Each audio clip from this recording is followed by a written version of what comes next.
नमस्कार दोस्तों, स्वागत है आपका एचडी आईएएस परिवार के अंदर। दोस्तों, जैसा कि आप जानते हैं और यदि आप नहीं जानते हैं तो हम आपको बता देते हैं कि एचडी पे जो है मेंस प्रोग्राम चलाया जा रहा है, जिसके अंदर जो है हम करंट से संबंधित जो टॉपिक होते हैं उनके क्वेश्चंस भी कवर करा रहे हैं। और पर्टिकुलर दो सब्जेक्ट अभी यहाँ पर कवर हो रहे हैं और सभी सब्जेक्ट कवर होने वाले हैं। करंट से संबंधित जो हम मेंस के क्वेश्चंस कवर कराते हैं उसकी वीडियो जो है 6 बजे आती है, और ये जो आप वीडियो देख रहे हैं ये डेली 9 बजे आती है। इसके अंदर हिस्ट्री और पॉलिटी हाल ही में चल रही है। एक दिन हिस्ट्री के 2 क्वेश्चन आते हैं, एक दिन जो है पॉलिटी के 2 क्वेश्चन आते हैं, यानी कि 2 क्वेश्चन जो है बारी बारी से कवर हो रहे हैं। अभी जो हाल ही में हिस्ट्री और पॉलिटी सब्जेक्ट यहाँ पर कवर कराया जा रहा है और सभी सब्जेक्ट जो है यहाँ पर कवर होने वाले हैं, यानी कि यहाँ पर सभी सब्जेक्ट कवर होंगे तो आपकी मेंस की प्रैक्टिस लेवल क्या हो जाएगी ये आप समझ सकते हैं। तो आज के वो कौन से महत्वपूर्ण क्वेश्चन है और आज कौन सा पार्ट है? आज है पॉलिटी। तो आज पॉलिटी के 2 क्वेश्चन हम कवर करेंगे, 2 बेहतरीन क्वेश्चन जो आपके एग्जाम के लिहाज से बहुत ही इंपॉर्टेंट है। तो आइए क्वेश्चन देख लेते हैं कौन कौन से हैं। कि केंद्रीय अन्वेषण ब्यूरो यानी कि सीबीआई की बात हो रही है, विभिन्न कारकों के कारण जो है अपनी विश्वसनीयता और भरोसे के संकट का सामना कर रहा है। हाल ही में आपके सामने बहुत सारी न्यूज आती होंगी। तो जो क्वेश्चन हम जो है सब्जेक्ट से भी जो लेते हैं ना, वो ये मत समझिएगा कि वो ओल्ड क्वेश्चन हैं। वो कहीं ना कहीं आजकल के जो कुछ मुद्दे चल रहे हैं या हाल ही में कुछ मुद्दे चले हैं उनसे संबंधित होता है, क्योंकि मेंस के अंदर भी कोर्ट एडिशन क्वेश्चन पूछे जाते हैं। तो सब्जेक्ट से जो भी चीज संबंधित होगी वही हम लेके आते हैं। आपके बहुत सारे क्वेश्चन यहाँ पर कवर कराने वाले हैं। आगे बढ़ते हैं। इस संकट के कारणों और परिणामों का विश्लेषण कीजिए, यानी कि हमें इसके कारण और परिणाम बताने हैं, ठीक है, उसका विश्लेषण हमें करना है तथा सीबीआई के संदर्भ में सार्वजनिक विश्वास और प्रतिष्ठा को बहाल करने के उपाय को सुझाइए। यानी कि जो प्रॉब्लम्स चल रही हैं पहले तो उन प्रॉब्लम्स के बारे में बात करनी है, उसके हमें कारण बताने हैं, उसके परिणाम बताने हैं, उनका विश्लेषण हमें करना है। अब जो कारण और परिणाम जिस चीज के हम बताए हैं, यानी कि जो प्रॉब्लम है उसका सोल्यूशन हम कैसे कर सकते हैं, उसको बहाल कैसे कर सकते हैं, उसके हमें उपाय बताने हैं। तो बात करते हैं सीबीआई के बारे में। देखिए, केंद्रीय अन्वेषण ब्यूरो भारत की प्रमुख जांच एजेंसी है, जिसे भ्रष्टाचार निवारण हेतु जो है संस्थानम समिति की सिफारिश पर स्थापित किया गया था। यह भ्रष्टाचार, आर्थिक अपराधों और विशेष अपराध आदि के मामलों का निवारण करती है। वर्ष 2013 में सर्वोच्च न्यायालय की एक खंडपीठ ने कहा कि सीबीआई पिंजरे में बंद एक ऐसा तोता बन गई है जो अपने मालिक की बोली बोलता है। तो ऐसे आप अपनी पृष्ठभूमि की शुरुआत कर सकते हैं। जब किसी आयोग के बारे में पूछा जाए, किसी संस्था के बारे में पूछा जाए, जैसे सीबीआई के बारे में पूछा गया है, तो ऐसे आप अपनी शुरुआत कर सकते हैं। आगे बढ़ते हैं। जो चीजें पूछी गई है कि संकट के कारण क्या है, ऐसे कारण क्या क्या है जिनके कारण से इस चीज पर एक धब्बा लग रहा है। इसके बारे में ऐसा बोला जा रहा है कि अपने मालिक का बोलने वाला एक तोता है, जो वो बोलता है वो ये बोलता है, या इसके पीछे छोड़ दिया जाता है, कुत्ता के रूप में बोला जाता है, अपमान किया जाता है, ये अपमान के रूप में बोला जाता है कि ये किस चीज के पीछे छोड़ जाए। जो भी सत्ता के अंदर है वो उसका एक दुरुपयोग करता है और दुरुपयोग कर पाता है। तो ऐसे जो अपराध लग रहे हैं कि हाँ ये ऐसी कुछ कार्रवाई के अंदर इन्वॉल्व है, तो वो चीज उसके कारण क्या है, यानी कि जो छवि खराब हो रही है सीबीआई की, उसके कारण क्या क्या है, तो वो कारण हमें बताने हैं। तो पॉइंट टू पॉइंट चीजें कारण बताते चलेंगे। कि राजनीतिक हस्तक्षेप है, कैसे कि सीबीआई को अक्सर अपने राजनीतिक विरोधियों का निशाना बनाने वाली सहयोगों को पक्ष लेने के लिए केंद्र सरकार के उपकरण के रूप में देखा जाता है। सीबीआई की जांच जो है सत्ताधारी दल और जो गठबंधन के राजनीतिक विचारों और दबाव में प्रभावित होती है। यह जो है इसकी निष्पक्षता और वस्तुनिष्ठता को प्रभावित करता है और सार्वजनिक छवि को खराब करता है। इसे बोला जाता है सीबीआई के बारे में कि जो भी सत्ताधारी जो अभी दल है, यानी कि जहां पर जो शासन कर रही है जो भी पार्टी, वो दूसरी पार्टी के खिलाफ इसका यूज करती है, जिससे क्या होता है, छवि खराब होती है सीबीआई कि उसका अपना कोई चीज नहीं है। एक सत्ता में जो भी पार्टी आती है वो उसका दुरुपयोग करती है और अन्य पार्टी के खिलाफ उसका यूज करती है। अगला पॉइंट हम क्या दे सकते हैं कि आंतरिक संघर्ष, यानी नियुक्तियों और स्थानांतरण, पदोन्नति, जांच आदि जैसे विभिन्न मुद्दों पर अपने जो है शीर्ष अधिकारी के बीच में आंतरिक संघर्ष और दरार जैसे कई उदाहरण जो है सीबीआई के समक्ष आए हैं। ये संघर्ष जो है इस संगठन के भीतर संबंध में सहयोग और विश्वास की कमी को दर्शाते हैं तथा इसके कामकाज और मनोबल को बाधित करते हैं। तो ऐसे आप उसका उसके अंदर की आंतरिक चीजों के बारे में बताते हुए दूसरा पॉइंट आप दे सकते हैं कि आंतरिक संघर्ष भी इस चीज को चलता है जो इसके मायने को, जो उसकी वैल्यू को कम करता है। ठीक है, तो दूसरा पॉइंट आप दे सकते हैं। अगला पॉइंट क्या हो सकता है कि पारदर्शिता की कमी, यानी कि सीबीआई जो है गोपनीय और अपारदर्शी तरीके से कार्य करती है। यह है जनता और मीडिया के सामने अपने मामलों, प्रक्रियाओं और परिणामों आदि के बारे में अधिक जानकारी का खुलासा नहीं करती है। पारदर्शिता की कमी जो है वो सीबीआई के चारों ओर रहस्य और संदेह के उदाहरण विकसित करती है, यानी कि उस संदेह को धारणा जो है उसको विकसित करती है तथा इसकी जवाबदेही और सत्यनिष्ठा पर जो है संदेह पैदा करती है। तो पारदर्शिता की कमी है, यानी कि जो वो कार्य करती है उसमें पारदर्शिता की कमी है, जिससे क्या होता है कि वो सही कर रही है कि नहीं कर रही है, इस पर संदेह पैदा होता है। आम जनता को लगता है कि वो अपने बारे में कुछ नहीं बताती है और वो कैसे कार्य करती है ये भी नहीं बताती है। उसकी कोई काम कहाँ तक पहुंचा है, कैसे किया जा रहा है, कौन कौन उसके अंदर इन्वॉल्व है, कोई पारदर्शिता नहीं होती है उसके कार्य के अंदर, जिससे कि संदेह पैदा होता है कि वो जो कार्य कर रही है वो सही है कि नहीं है, जिसके खिलाफ हो रहा है, कोई उसका दुरुपयोग तो नहीं कर पा रहा है, वो सब चीजें होती हैं। आगे बढ़ते हैं। अब उस चीज के कारण हमने देख लिए, उसके परिणाम क्या क्या होते हैं वो देख लेते हैं। देखिए, सार्वजनिक विश्वास का नुकसान होना, यानी कि हाल ही के वर्षों में कई विवाद और घोटालों में घिरे होने के कारण जो है सीबीआई की विश्वसनीयता और विश्वास में गंभीर रूप से कमी आई है। यह स्वतंत्र और पेशेवर एजेंसी के रूप में जो है सीबीआई जो न्याय प्रदान कर सकती है और भ्रष्टाचार में लड़ सकती है, जो भ्रष्टाचार से लड़ सकती है, के प्रति जनता का विश्वास और सम्मान खो गया है। यानी कि उस तरह का विश्वास अब सीबीआई पर नहीं रहा है, ना ही वो सम्मान ना है सीबीआई के लिए। तो वो इसके परिणाम क्या है, जो चीजें हो रही हैं, और ये जो चीजें हो रही हैं इसके कारण विश्वास कम होता जा रहा है और वो रिस्पेक्ट भी कम होती जा रही है। अगला पॉइंट हम क्या दे सकते हैं कि न्यायिक हस्तक्षेप, यानी कि सीबीआई के संकट ने सर्वोच्च न्यायालय, उच्च न्यायालय, केंद्रीय सतर्कता आयोग आदि द्वारा लगातार न्यायिक हस्तक्षेप और जांच को आमंत्रित किया है। न्यायपालिका द्वारा अक्सर विभिन्न मामलों में सीबीआई के कार्यों और निर्णयों की आलोचना की है, निंदा की है, और यह जो है जनहित और कानून के अनुसार कर्तव्यों को निभाने में सीबीआई की विफलता को दर्शाता है। तो आज ऐसे आप दूसरा पॉइंट दे सकते हैं। तीसरा पॉइंट हम क्या बता सकते हैं कि शासन पर इफेक्ट क्या है, शासन पर प्रभाव क्या है। सीबीआई के संकट ने देश के शासन और प्रशासन को भी प्रभावित किया है। सीबीआई की जांच ने लोक सेवकों, राजनेताओं, व्यापारियों आदि जो भी हैं उन विभिन्न मामलों में शामिल है या उन पर आरोप लगाए गए हैं के बीच भय और अनिश्चितता का माहौल पैदा कर दिया है। यह उनकी दक्षता और प्रभावशीलता को बाधित करता है और उनके मनोबल और प्रेरणा को कम करता है। तो शासन पर वो किस तरह से इफेक्ट कर रही है, ऐसे आप चीजों को बताते चलेंगे। जो है यानी कि जब परिणाम की बात होगी, सार्वजनिक विश्वास को, नुकसान को जो है उसने खो दिया, अपने विश्वास को खोया है, अपनी रिस्पेक्ट को खोया है, और वो किन एक दो लाइन में अभी ये बताएंगे और कि वो चीजें कैसे हुई है। और न्याय हस्तक्षेप की बात करेंगे कि न्याय हस्तक्षेप के कारण जो है और न्यायपालिका उसके खिलाफ क्या क्या बोलती है, ठीक है, जिससे कि पता चलता है उसके वो विफलता उसको दर्शाती है, ठीक है। और शासन पर क्या इफेक्ट है वो पॉइंट आप देंगे, ठीक है। तो इस तरह अपने पॉइंट अपनी बातें रखते चलेंगे। आगे चलते हैं, अब देखते हैं क्या क्या उपाय हैं, यानी क्या क्या उपाय किए जा सकते हैं इसकी छवि को सुधारने में।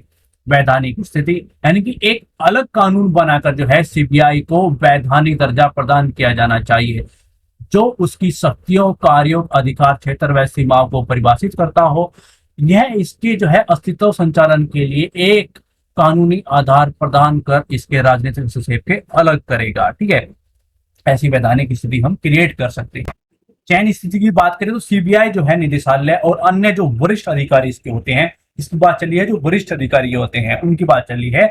नियुक्ति एक उच्च अधिकार प्राप्त एक चयन समिति, जिसमें कार्यपालिका, न्यायपालिका और विधायिका के प्रतिनिधि शामिल हो, इसके द्वारा की जानी चाहिए, ठीक है। यह जो है शक्तियों के पृथक्करण के सिद्धांत के अनुरूप एक व्यापक आधारित पारदर्शी चयन प्रक्रिया सुनिश्चित करेगा, ठीक है। तो उस चीज क्या होगा, एक विश्वास बढ़ेगा। जब पारदर्शिता आती है तो विश्वास बढ़ता है, वो रिस्पेक्ट बढ़नी स्टार्ट हो जाती है, ठीक है। निश्चित कार्यकाल, यानी कि सीबीआई के निदेशक और अन्य वरिष्ठ अधिकारी को जो मनमाने हस्तांतरण और निष्कासन से सुरक्षा प्रदान कर कम से कम 5 वर्ष की निश्चित कार्यकाल जो सुनिश्चित किया जाना चाहिए, ताकि वो काम कर सके। ऐसा ना हो कि वो कुछ काम करने चले तो राजनीतिक है या ऊपर जो अधिकारी बैठे हैं वहां से तबादले होते रहे कि भाई आपने कुछ भी इनिशिएटिव लिया तो आपका वहां ट्रांसफर कर दिया जाएगा, वहां ट्रांसफर कर दिया जाएगा। यानी उस बर्डन से यदि वो बचेंगे तो अच्छे से काम कर पाएंगे, ठीक है। उनकी स्थिरता और सेवा की सुरक्षा बढ़ाएगा और बिना किसी भय के और बिना किसी पक्षपात के वो अपने कर्तव्यों का पालन कर पाएंगे। जब डर नहीं रहता है तो कर्तव्यों का पालन करना थोड़ा आसान हो जाता है। आगे बढ़ते हैं, अब देखते हैं कि निगरानी निकाय, यानी कि सीबीआई को एक स्वतंत्र निगरानी निकाय के प्रति जो है जवाबदेही होना चाहिए, जो नियमित आधार पर उनके प्रदर्शन और आचरण की निगरानी करता हो, यानी कि जो सीबीआई है उसमें निगरानी निकाय के ऊपर बात हो रही है।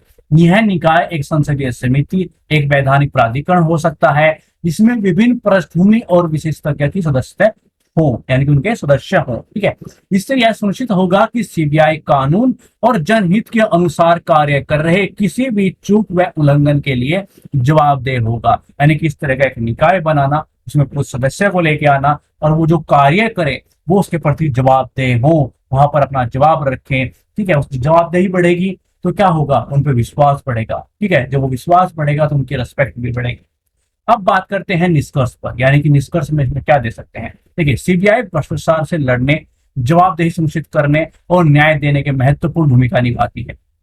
हालांकि सीबीआई विभिन्न कारकों के कारण जो है अपनी विश्वसनीयता, आत्मविश्वास के संकट का सामना कर रही है, जिसने इसकी स्वतंत्रता, व्यावसायिकता, अखंडता को कमजोर कर दिया है। इसलिए इस संकट के कारणों और परिणामों को संबोधित करते हुए ऊपर सुझाए गए उपायों को लागू कर सीबीआई में सुधार करने की आवश्यकता है।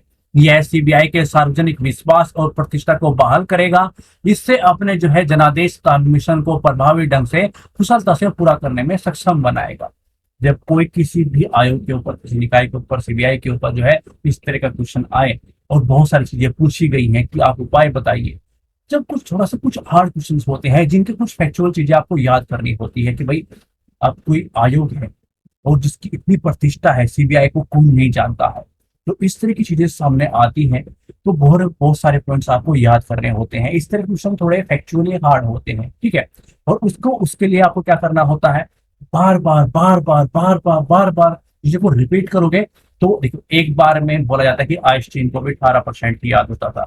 अब हम तो आइंस्टीन भी नहीं है, कि आप लोग हो, हम लोग हो। ठीक है, तो वो क्या होगा, उसको आपको बार बार बार बार बार बार चीजों को पढ़ना पड़ेगा कि इसके उपाय कैसे देंगे, उसके कारण क्या है, ठीक है, उसके परिणाम क्या क्या होते हैं, ठीक है, निष्कर्ष कैसे है, शुरुआत कैसे। तो 4-5 बार आप 2-3 बार आप रिपीट करेंगे, 4-5 बार रिपीट करेंगे और फिर उसके बाद बड़ी वीडियो के अंदर इस चीज को देखेंगे तो वो चीजें आसान तरीके से आपको याद हो जाएंगे। आगे बढ़ते हैं, दूसरा क्वेश्चन देखते हैं। दूसरा क्वेश्चन है कि जलीकट्टू जैसी जो सामाजिक धार्मिक प्रथाएं हैं पशु अधिकारों के संदर्भ में विरोधाभासी है और सर्वोच्च न्यायालय द्वारा इस संदर्भ में हाल ही में दिए गए निर्णय के आलोक में इसका संरचनात्मक विश्लेषण कीजिए। इस तरह के क्वेश्चन जो है करंट के आधार पर आते रहते हैं और हम करंट के आधार पर जो भी टॉपिक जिस भी सब्जेक्ट से संबंधित है वो लेके आप लोग आ रहे हैं। अभी हिस्ट्री और पॉलिटिक्स कवर करा रहे हैं, तो इसकी शुरुआत हम कैसे कर सकते हैं। देखिए, हाल ही के एक फैसले में सर्वोच्च न्यायालय ने जलीकट्टू जैसी जो पारंपरिक प्रथाओं को अनुमति देने के क्रम में तमिलनाडु द्वारा पशु क्रूरता निवारण अधिनियम 1960 में किए गए संशोधन को बरकरार रखा है। इस मुद्दे में वन्य जीव कार्यकर्ताओं और इसकी परंपरा के समर्थकों के बीच एक लंबे समय से विवाद चल रहा है। इस फैसले से पशुओं से संबंधित अन्य खेलों जैसे कि अम्बाला, बैलगाड़ी दौड़ को भी जो है स्वीकार्यता प्राप्त हुई है। तो ऐसे किसी भी खेल जो ऐसा हो रहा है, कुछ पारंपरिक चीजें हैं, उनकी शुरुआत आप कर सकते हैं। आगे बढ़ते हैं, उसके अंदर पूछा गया है कि सर्वोच्च न्यायालय के फैसले के बारे में हमें थोड़ी सी बात करनी है। देखिए, संशोधन की सैद्धांतिकता की बात करें तो सर्वोच्च न्यायालय ने माना है कि जो राज्य द्वारा किए गए संशोधन द्वारा संविधान की जलीकट्टू पर प्रतिबंध लगाने वाले जो न्याय के पूर्व फैसले के उल्लंघन नहीं हुआ है और न्यायालय ने माना है कि संशोधन अधिनियम और नियमों के भाग लेने वाले पशुओं के साथ होने वाली जो क्रूरता है काफी हद तक कम किया गया है। ठीक है, तो अपने पॉइंटों को चीजों को रखते चलेंगे और बार बार वीडियो को देखेंगे तो वो चीजें याद भी हो जाएंगी।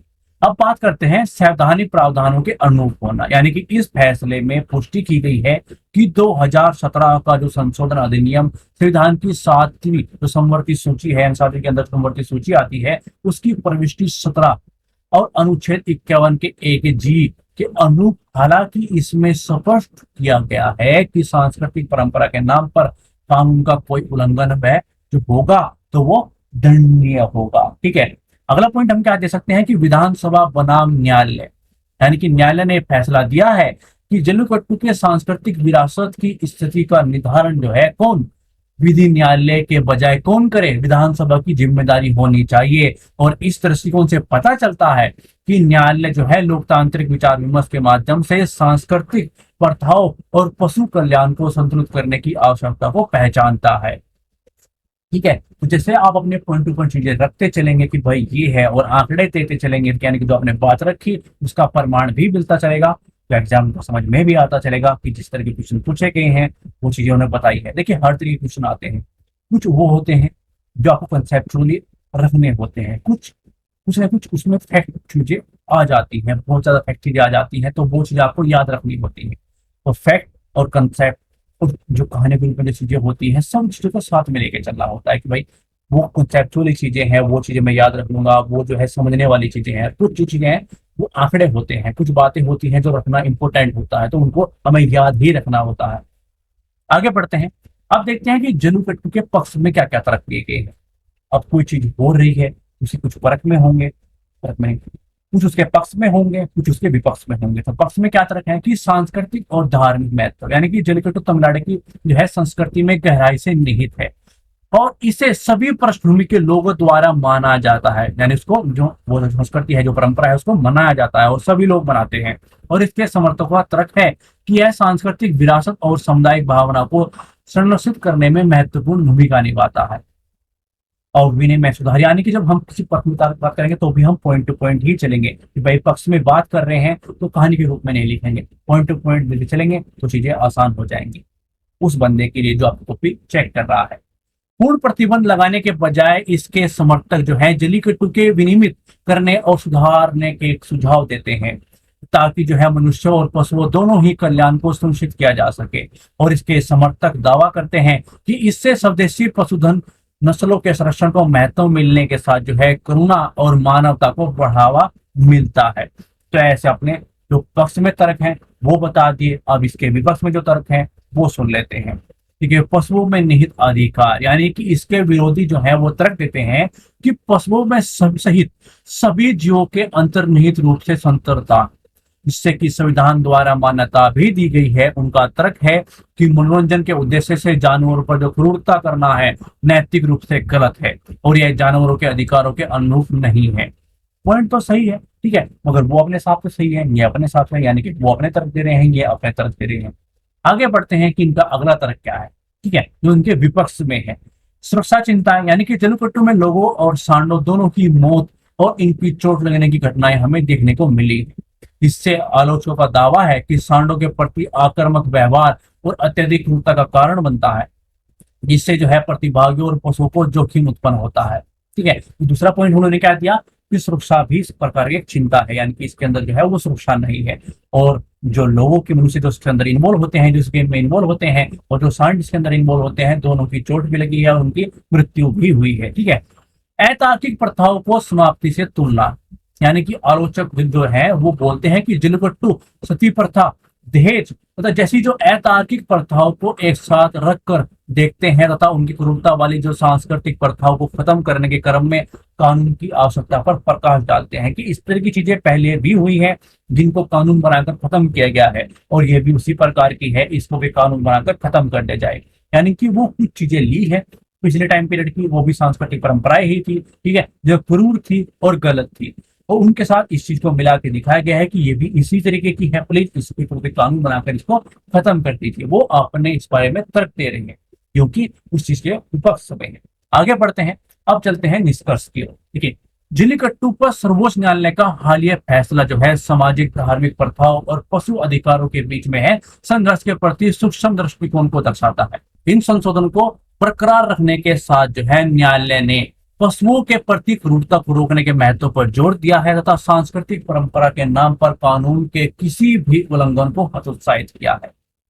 ऐसे आप चीजों को लिख सकते हैं किसी अन्य तरीके से। देखिए, जल्लीकट्टू से संबंधित बहस और सांस्कृतिक प्रथाओं के संरक्षण और संवेदनशील प्राणियों के कल्याण के बीच जो है संतुलन बनाने की आवश्यकता को रेखांकित करने के साथ जो है ऐसे संघर्ष को हल करने में लोकतांत्रिक विचार विमर्श और नैतिक पहलुओं की भूमिका प्रकाश डालती है।